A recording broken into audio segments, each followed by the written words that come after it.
السلام علیکم ورحمۃ اللہ وبرکاتہ۔ متن قرآن کے حوالے سے آج ہم سورۃ فرقان کی تلاوت کریں گے۔ سورۃ فرقان کا موضوع ہے عباد الرحمن کی صفات۔ اس رکوع کے اندر اللہ جل شانہ نے اپنے اخص الخاص لوگوں کی جو خوبیاں بیان کی ہیں۔ ایک سوال تو عام طور پہ ان کے حوالے سے آتا ہے، اردو کے اندر ہی لکھیں کہ عباد الرحمن کی صفات کیا ہیں، تو 12 خوبیاں جو ہیں اس رکوع کے اندر عباد الرحمن کی بیان ہوئی ہیں۔ تو اور ویسے یہ ہے کہ ترجمے کے طور پہ بھی یہ سوال آتا ہے، تو آج ہم اس کو ڈسکس کریں گے۔ بسم اللہ الرحمن الرحیم۔ وعباد الرحمن الذین یمشون علی الارض حونا واذا خاطبهم الجاہلون قالوا سلاما۔ وعباد الرحمن، اور رحمان کے بندے وہ ہیں، اور رحمان کے بندے وہ ہیں الذین یمشون علی الارض حونا، جو زمین پر عاجزی سے چلتے ہیں۔ یمشون چلتے ہیں، علی الارض زمین پر، حونا عاجزی سے، عاجزی سے، وقار سے، عاجزی سے چلتے ہیں۔ وَإِذَا خَاطَبَهُمُ الْجَاهِلُونَ، اور جب جاہل ان سے مخاطب ہوتے ہیں۔ وَإِذَا خَاطَبَ، اور جب مخاطب ہوتے ہیں ہم ان سے، جاہلون جاہل لوگ، قالوا سلاما، تو وہ سلام کہتے ہیں۔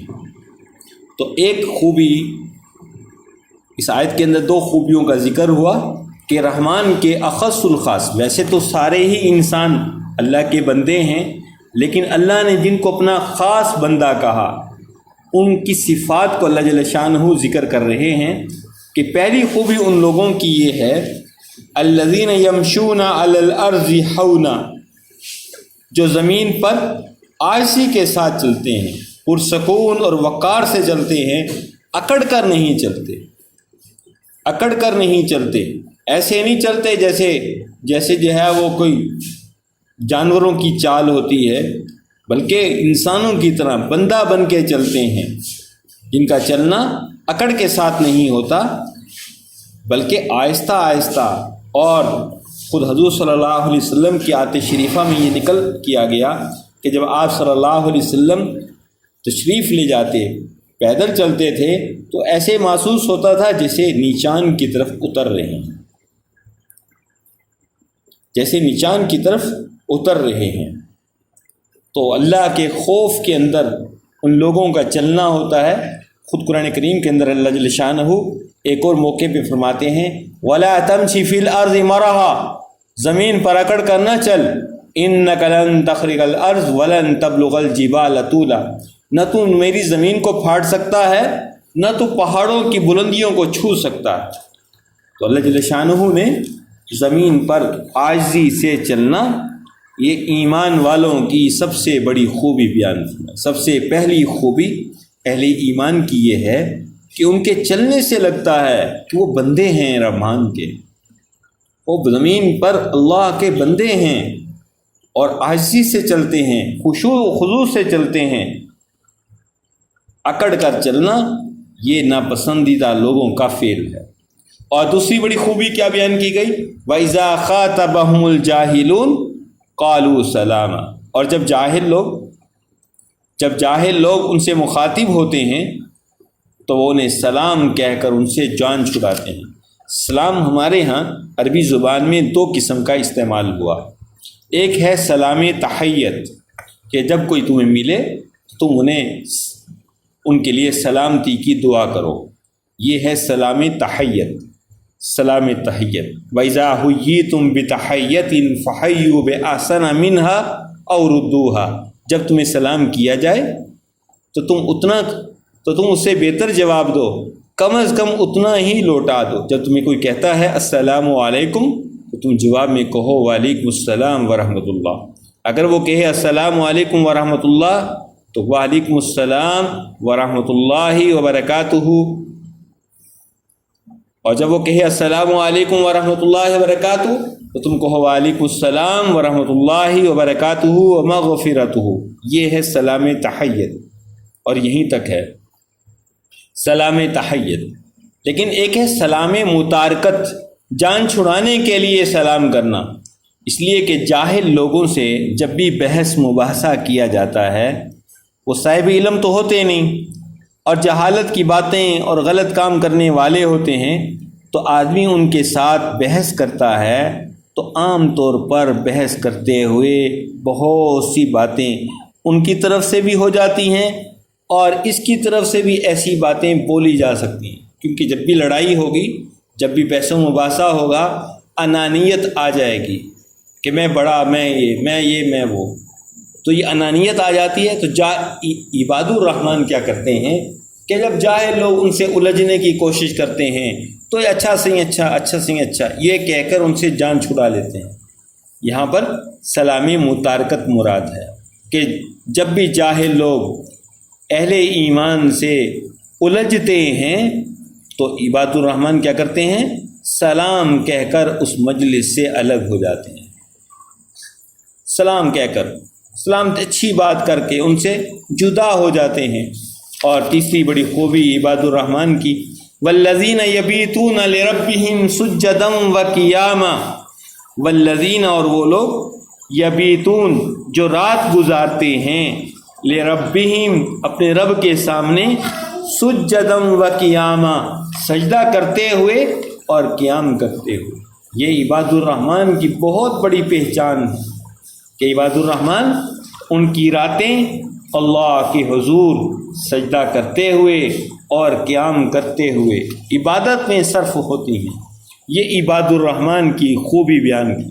خود حضور انبیاء علیہ السلام تہجد کا اہتمام کرنے والے تھے، اور قرآن کریم کے اندر حضور صلی اللہ علیہ وسلم کو مخاطب کیا گیا، یا ایھا المزمل قم اللیل الا قلیلا نصفہ او انقص منہ قلیلا او زد علیہ ورتل القرآن ترتیلا ان ناشئۃ اللیل ہی اشد وطئا واقوم قیلا۔ اے کملی اوڑھنے والے اٹھیے اور اپنے رب کے سامنے کھڑے ہو جائیے اور اپنے رب کی پاکی بیان کیجیے۔ اور یہ رات کا کھڑا ہونا یہ نفس کو بڑا موتی کرنے والا ہے، تابعدار بنانے والا ہے، تو حکم ہے رات کے اٹھ کر عبادت کرنے۔ تو عباد الرحمن میں بھی یہ خوبی ہوتی ہے کہ جس طرح حضور صلی اللہ علیہ وسلم راتوں کو اللہ کے حضور عبادت میں مصروف ہوا کرتے تھے۔ ام عائشہ رضی اللہ تعالیٰ عنہ فرماتی ہیں حضور صلی اللہ علیہ وسلم اتنا لمبا قیام فرماتے، رکوع اور سجدہ کرتے۔ آج کل تو ہماری نمازیں بڑی تیزی والی نمازیں ہیں، انبیاء علیہ حضور صلی اللہ علیہ وسلم کی نماز میں انتہائی ٹھہراؤ، لمبا قیام، لمبا رکوع اور لمبا سجدہ۔ تو عباد الرحمن کی سب سے بڑی پہچان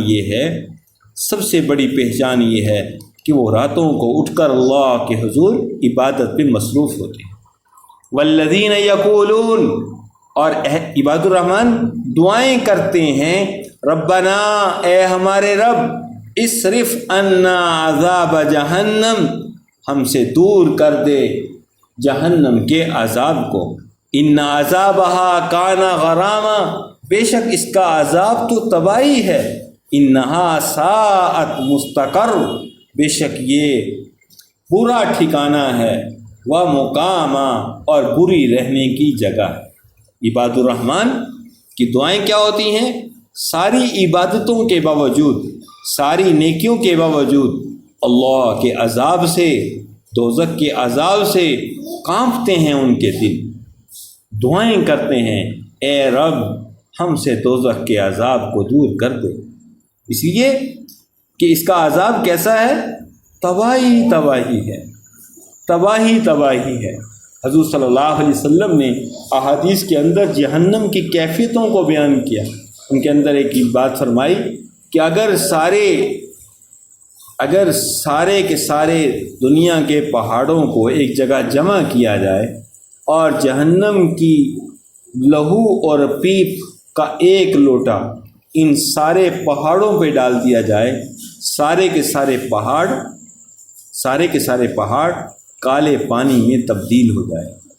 کتنا وہاں کا خوفناک عذاب ہے، کتنی وہاں کی دہشت ہے، کتنا وہاں کی مصیبتیں ہیں۔ جس دن جو ہے وہ دیواریں آگ کی اور چھتیں آگ کی اور چارپائیاں آگ کی، اور وہاں پہ ملے گا کیا؟ کانٹے دار کھانا اور انسانوں کا لہو اور پینے کے لیے۔ تو ایمان والے عباد الرحمن یہ نہیں کہتے کہ ہم نے نماز پڑھ رہے ہیں، ذکر کر رہے ہیں، تلاوت کرتے ہیں، بس اب ہمیں ضرورت نہیں ہے جہنم سے بچنے کی، ہم خود ہی بچ جائیں گے۔ نہیں، عباد الرحمن کی یہ خوبی ہے۔ اس لیے کہ ایمان کس کو کہا گیا؟ ایمان امید اور خوف کے درمیان ہے۔ اللہ سے بھرپور امید بھی رکھنا اور اللہ کا ڈر بھرپور اپنے دل میں رکھنا، ان دونوں کے درمیان ایمان ہے۔ عباد الرحمن اللہ کی ناراضگی سے اور جہنم کے عذاب سے بچنے کی دعائیں کرتے ہیں۔ تو چوتھی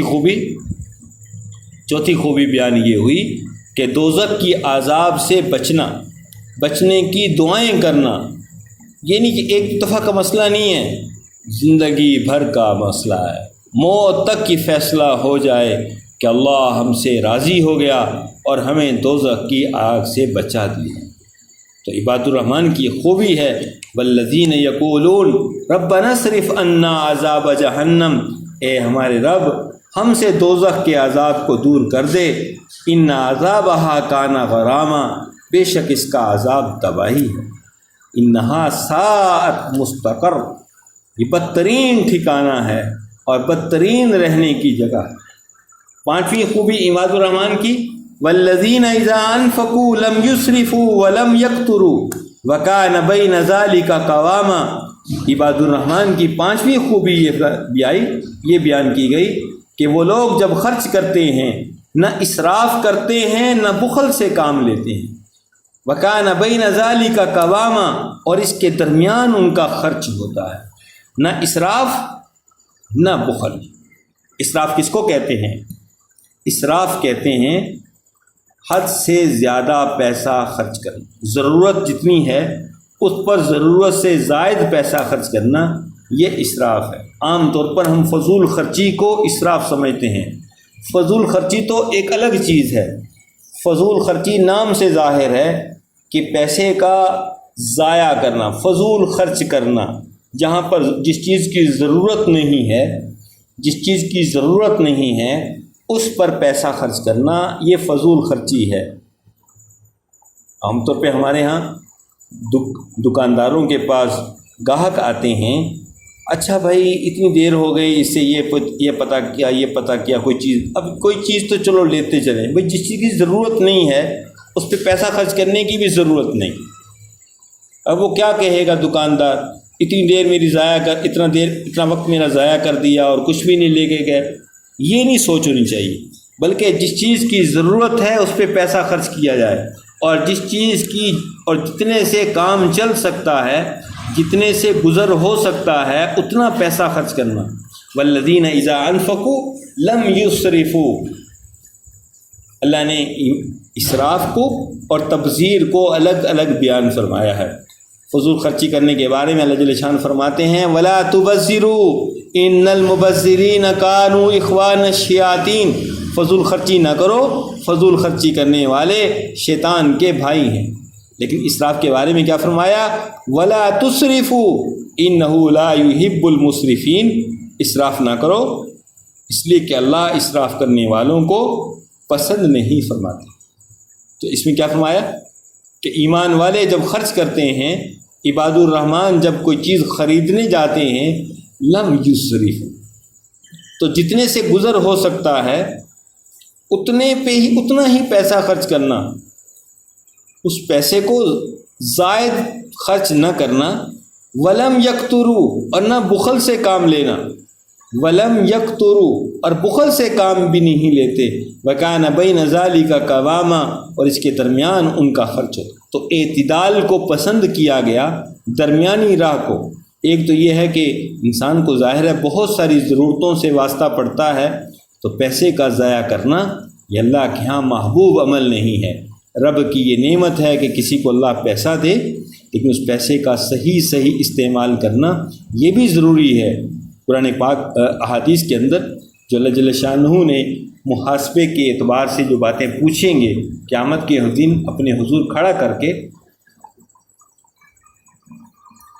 ان کے اندر یہ بات بھی بیان کی گئی ہے کہ قیامت کے دن جب سارے کے سارے انسان اللہ کے حضور پیش ہوں گے تو زمین جو ہے وہ انسان کے قدموں کو پکڑ لے گی اور 5 سوال کیے جائیں گے۔ ان عمرہ فیما افنا، اپنی عمر کو کن کاموں میں گھلایا، وان شبابہ فیما ابلا، اپنی جوانی کو کن کاموں میں خرچ کیا، وان مالہ من این اکتسب وفیما انفقا، مال کہاں کہاں سے کمایا اور کہاں کہاں لگایا، وان علمہ فیما عمل بھی، اور جو علم تھا اس پر عمل کتنا تھا۔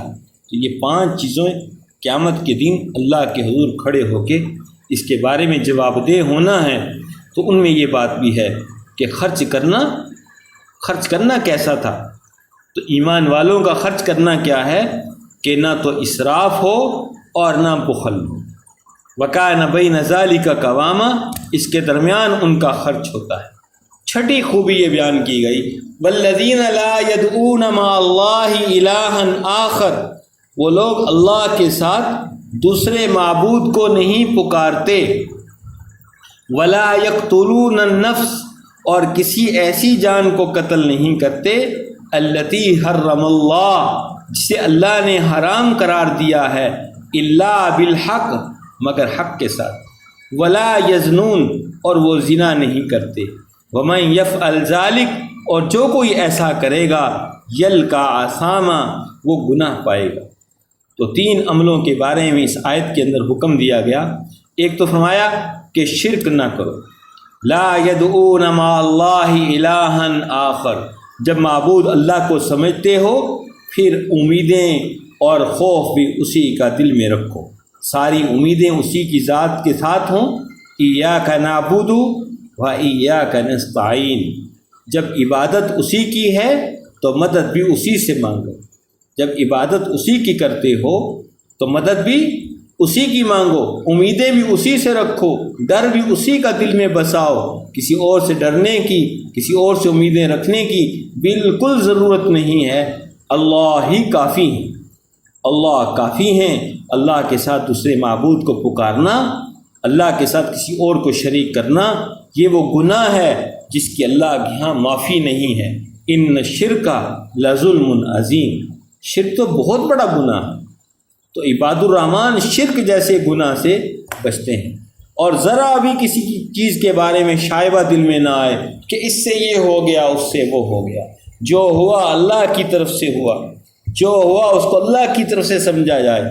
ولا یقتلون النفس، اور کسی ایسی جان کو قتل نہیں کرتے، التی حرم اللہ، جسے اللہ نے محترم ٹھہرایا ہے۔ ہر جان اللہ کے ہاں محترم ہے، لیکن کسی کو قتل کرنے کی 3 شکلیں عدالت کے پاس ہیں، 3 شکلیں ہیں، اور وہ بھی عدالت کے پاس ہیں۔ وہ کون سی؟ ایک تو یہ ہے کہ جو مرتد ہو جائے اسے قتل کر دیا جائے، دوسرا قتل کے بدلے قتل، قصاص، ایک تو ارتداد، دوسرا قصاص، اور تیسرا رجم، شادی شدہ انسان زنا کرے تو اس کو رجم کیا جائے۔ تو یہ 3 شکلیں ہیں، اور وہ بھی عدالت کے پاس، فیصلہ عدالت کرے گی، اس کے گناہ کو ثابت ہوگا اور اس کے بعد اس پہ سزا نافذ کی جائے گی۔ الا بالحق، تو 3 بنیادیں ہیں کسی کو قتل کرنے۔ ولا یزنون، اور وہ زنا نہیں کرتے۔ اللہ نے مرد اور عورت کا آپس کا اختلاط کے لیے نکاح کو بنیاد بنایا، نکاح کو بنیاد بنایا۔ مرد اور زن کا آپس میں ملاپ نکاح کی بنیاد پہ ہے، اور بغیر نکاح کے کسی مرد اور عورت کا کوئی تعلق نہیں ہے۔ یہ ہمارے ہاں جو ایک تصور چلتا ہے گرل فرینڈ کا، بوائے فرینڈ کا، اسلام کے ہاں اس کا کوئی تصور نہیں ہے۔ اسلام نے جو رشتے طے کیے ہیں وہ وہی ہیں، ماں کا رشتہ، بیٹی کا رشتہ، بہن کا رشتہ، بیوی کا رشتہ، اس کے علاوہ اور کوئی رشتہ نہیں ہے مرد کا عورت کے ساتھ۔ باقی سارے کے سارے مسلمان مرد ہیں، مسلمان عورتیں ہیں، ہر ایک سے پردہ ہے۔ تو زنا تو بغیر اختلاط، بغیر نکاح کے مرد اور زن کے ملنے کو کہتے ہیں۔ اور جو کوئی ایسا کرے گا یلقا اسامہ وہ بہت بڑی سزا کا مستحق ہوگا، بہت بڑی سزا پائے گا۔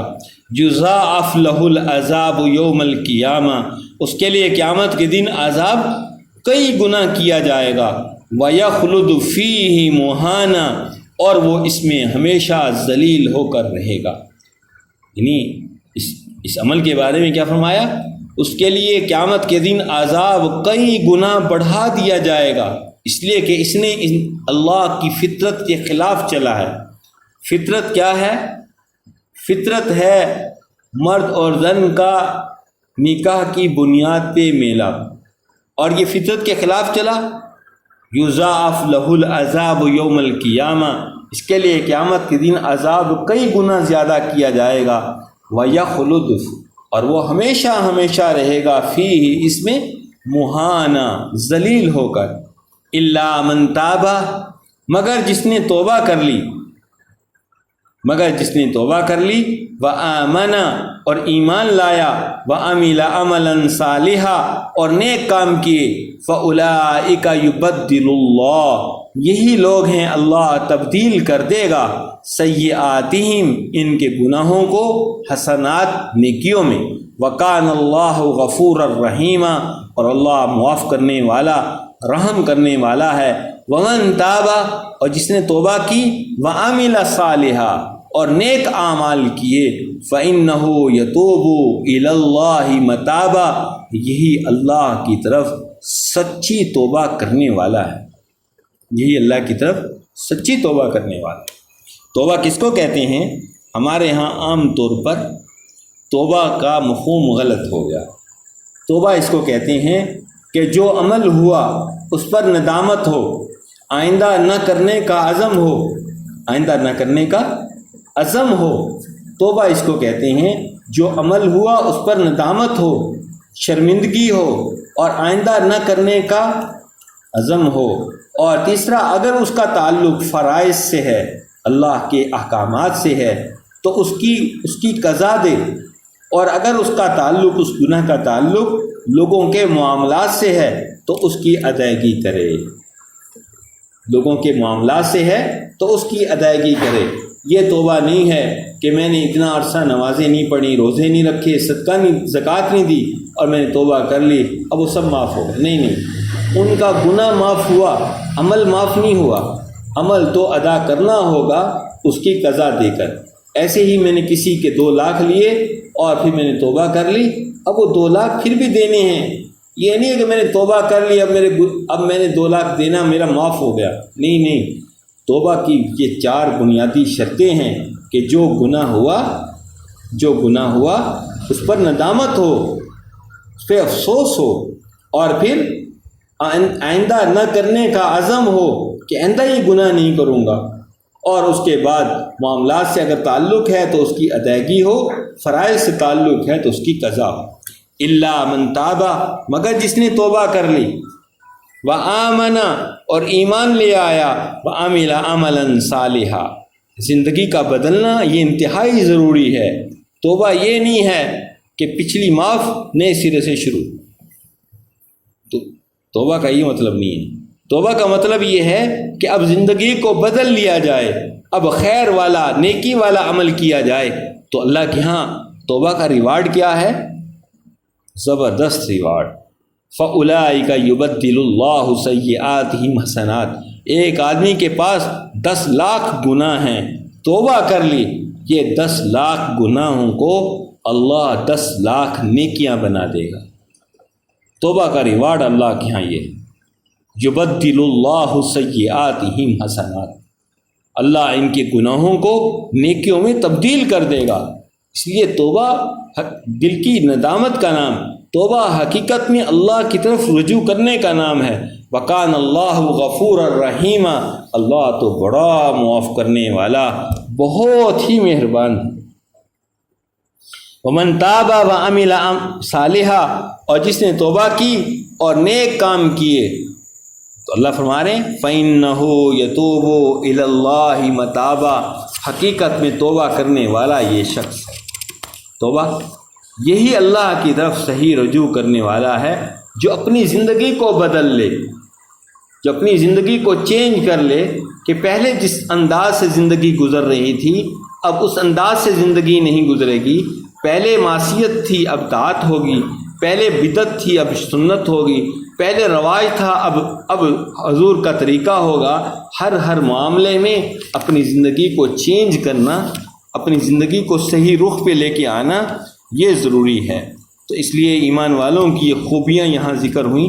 پہلی خوبی عاجزی سے چلنا، دوسری خوبی جاہلوں سے جان چھڑانا، جاہلوں کو منہ نہ لگانا، تیسری خوبی راتوں کی عبادت، چوتھی خوبی جہنم کے عذاب سے پناہ مانگنا، پانچویں خوبی خرچ میں اعتدال، چھٹی خوبی شرک سے بچنا، ساتویں خوبی قتل ناحق سے بچنا، آٹھویں خوبی زنا سے نفرت، نویں خوبی والذین لا یشہدون الزور، اور وہ لوگ جھوٹی گواہی نہیں دیتے، والذین لا یشہدون الزور، اور وہ لوگ جھوٹی گواہی نہیں دیتے، وَإِذَا مَرُّوا بِاللَّغْوِ، اور جب بےہودہ کاموں کے پاس سے گزرتے ہیں مَرُّوا کِرَامًا، عزت کے ساتھ گزر جاتے ہیں۔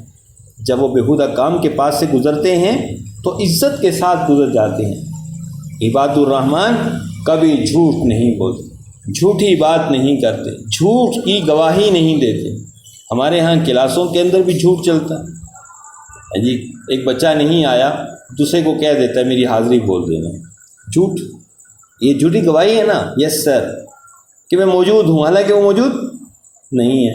عدالتوں میں چلے جائیں جھوٹ چل رہا۔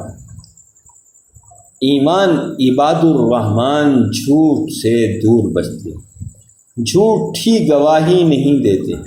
وَإِذَا مَرُّوا بِاللَّغْوِ، اور جب وہ کہیں ایسی جگہ سے گزرتے ہیں جہاں اللہ کی نافرمانی ہو رہی، جہاں کوئی غلط محفل جمی ہوئی، تو کیسے گزرتے ہیں؟ تماشائی نہیں بنتے، مرو کرامہ، عزت کے ساتھ گزر جاتے ہیں، عزت کے ساتھ گزر جاتے ہیں۔ بہت حد تک گناہوں سے بچنے والے، گناہوں کی جگہوں سے بچنے والے۔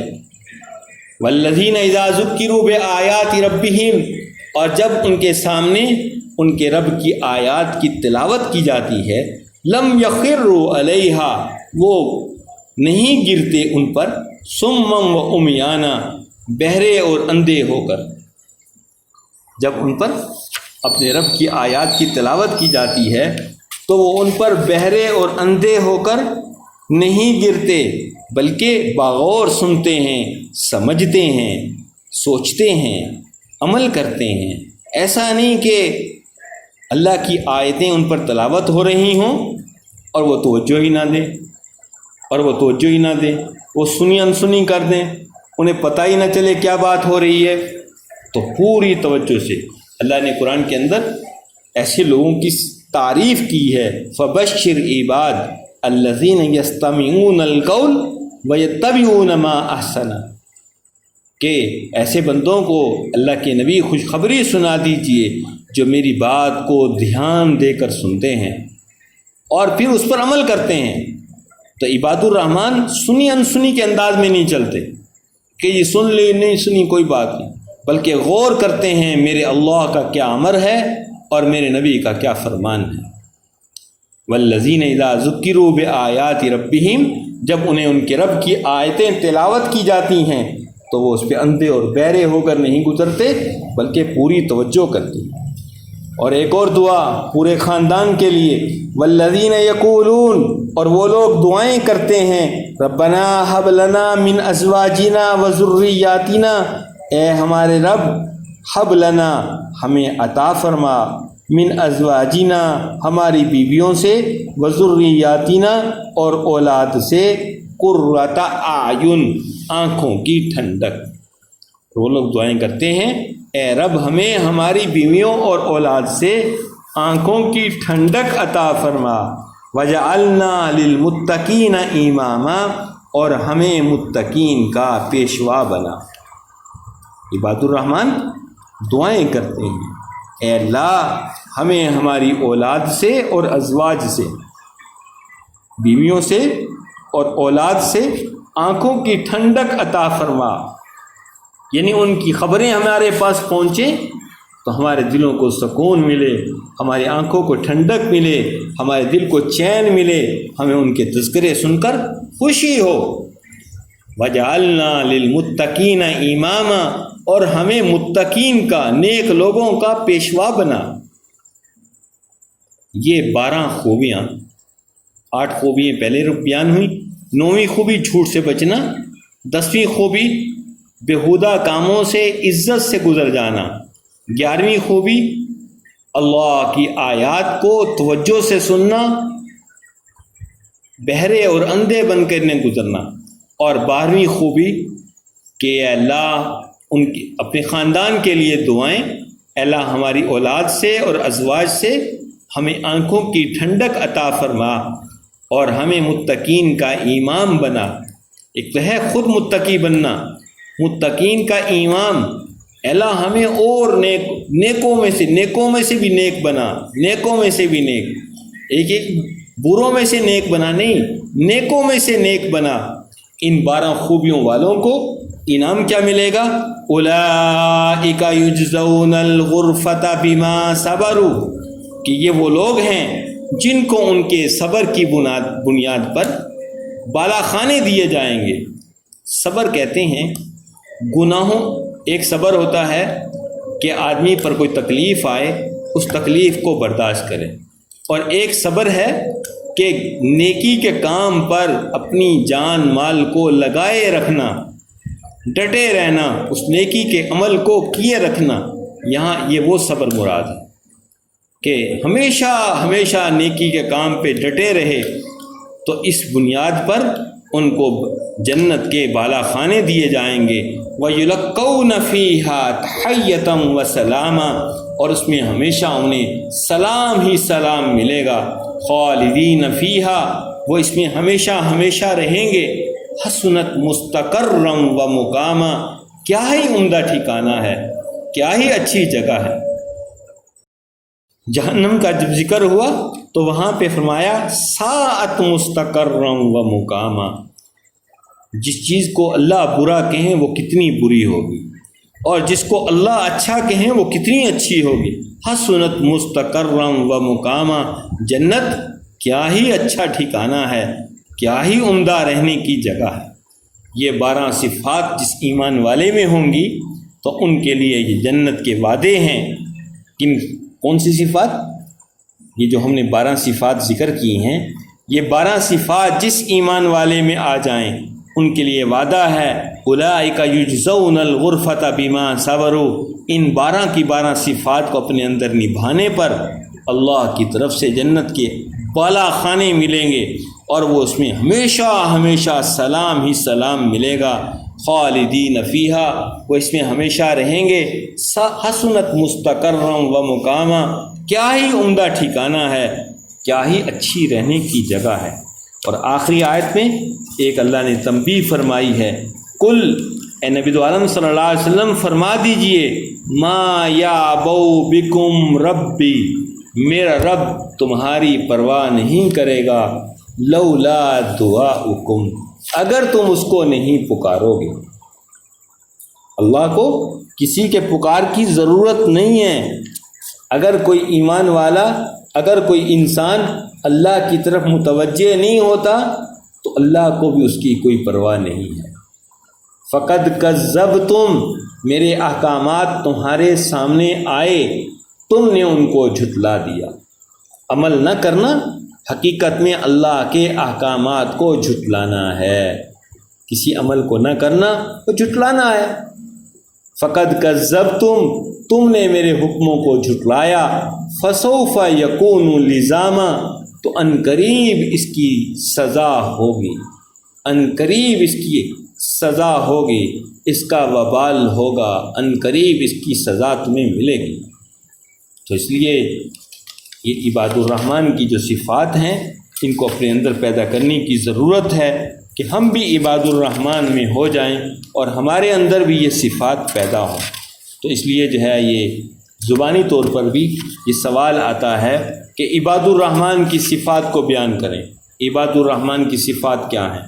تو 12 کی 12 یہی صفات ایک یہ ہے کہ ہم اپنی طرف سے کہنا شروع کر دیتے ہیں، وہ نماز پڑھتے ہیں، وہ قرآن پڑھتے ہیں، وہ تلاوت کرتے ہیں، وہ ماں باپ کا کہنا مانتے ہیں، وہ ہمسایوں کو تنگ نہیں کرتے۔ ایک کہ یہ جو صفات اس صورت میں بیان ہوئی ہیں، ان 12 کی 12 صفات کو مقصود ہے۔ عام طور پہ امتحان میں جب بھی کبھی ایسا سوال آیا اور کسی بچے نے ادھر ادھر کی باتیں کی تو اس کو کاٹ دیا جاتا ہے کہ نہیں بھائی یہ مطلوب ہی نہیں ہے، یہ ہم نے مانگا ہی نہیں ہے آپ سے، ہم نے آپ سے وہ 12 صفات مانگی ہیں جو اللہ نے قرآن کے اندر بیان کی، زبان بھی یاد ہوں اور ان کا ترجمہ بھی یاد ہو۔ اور آخری آیت کو خاص طور پر میں کہوں گا کہ اس کو ہم سمجھیں اور اس کے مطابق ہم عمل بھی کریں۔ اللہ ہم سب کا حامی ناصر ہو۔ السلام علیکم ورحمۃ اللہ وبرکاتہ۔